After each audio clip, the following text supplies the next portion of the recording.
The Adventures of Huckleberry Finn is set in the 1800s before there was any freedom for black people in America, and it tells the tale of a young boy, Huck Finn, and a runaway slave, Jim, who is searching for his freedom. The author, Mark Twain, does not shy away from the language that is used then, but instead he uses it to better illustrate the characters and their ideologies of slavery. The usage of the word nigger was not deemed to be so nefarious or wrong back in the time that the book was written, but was a part of their everyday vernacular. In Huckleberry Finn, nigger is used as a descriptive word for slave, and not in the vulgar, harmful ways that it is today. Moreover, the word has been integrated into a word that friends greet each other with casually, as well as used in songs throughout genres like pop and rap. To be concerned over the word in a book and wish to remove it as to not affect young readers is simply ludicrous. Many people wish to take the word nigger and trade it with slave, but to do that would take away a part of the history that the novel is trying to tell. Toni Morrison said in a critical essay on Huckleberry Finn, "It struck me as a purist, yet elementary kind of censorship designed to appease adults rather than educate children, because it's not the children having the issues, but rather the adults." The debate over whether the language involved in Huckleberry Finn is suitable for young readers has taken up so much controversy that the actual contents of the book seem to be overshadowed. The book starts off quick, with Huck learning to be civilized and playing little games with his friends, until his abusive, drunkard father kidnaps Huck for Huck's money, and eventually Huck fakes his own death just to be free of his father. This is where the story truly begins, but it also begins to show a lack of knowledge that the author possesses of slave life. Huck, starting his new life on Jasper Island, finds Jim, a slave who has just run away and is thought to have killed Huck Finn by the townspeople where he and Huck originated. Once people have started to hunt for Jim and the bounty that is on Jim's head, he and Huck begin to sail south. Julius Lester, a critical essay writer, brought up a good observation on Mark Twain's lack of knowledge of slaves, as Lester says, "He wants us not only to believe he didn't, but to accept as credible that a runaway slave would sail south." This would have had Jim indirectly giving himself over, as he knows he is worth $800 to slavers in the South, and realistically, he would not have deemed it wise to travel southbound. As they begin their journey south, though, we begin to learn about Jim's life and his dreams to free his wife and children. The small details of Jim's family existing is the extent of the knowledge that the reader receives on his familial life, though. Through this, we also learn of the internal battle happening within Huck as he battles his companionship with Jim and his pre-existing belief that Jim and his family are property.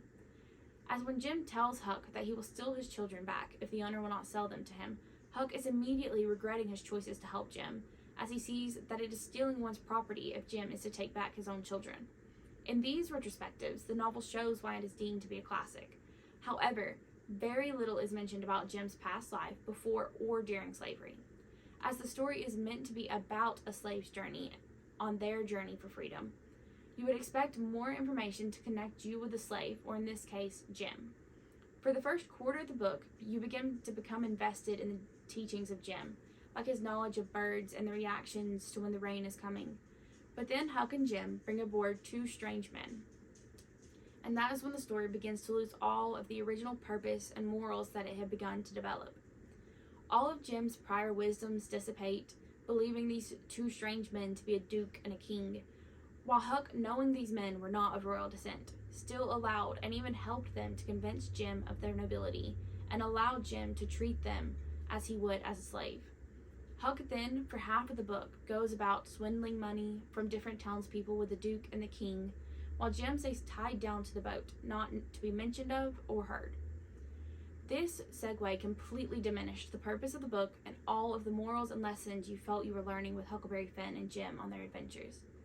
Due to this, as a reader, you do not even really see any growth or development in the characters until Jim is taken captive, whom you had almost forgotten about due to the lack of importance in half of the stories. In the end, Jim is granted his freedom by his past owner in her will. This ending makes no factual sense in the times, as Jim, a black slave, was believed to have still murdered Huckleberry Finn, a white boy. During those inherently racist times, a white woman would not have believed that a black man was innocent and given him his freedom with all outstanding evidence labeling him as a murderer. This novel should not be barred from schools for racism or vulgarity, but because it has been given the title of a classic novel without having any proper story growth and an ending that was ill-prepared. Jane Smiley put it best. The villain here is Mark Twain, who knew how to give Huck a voice, but didn't know how to give him a novel. You can tell inside Huck is a good person, but you never get the chance to explore that, as half the novel is about two men completely unimportant to the main storyline. Instead of progressing the development of Huck and Jim and their adventure with Buck's family after the raft collapsed, but the plot line was just altogether lost.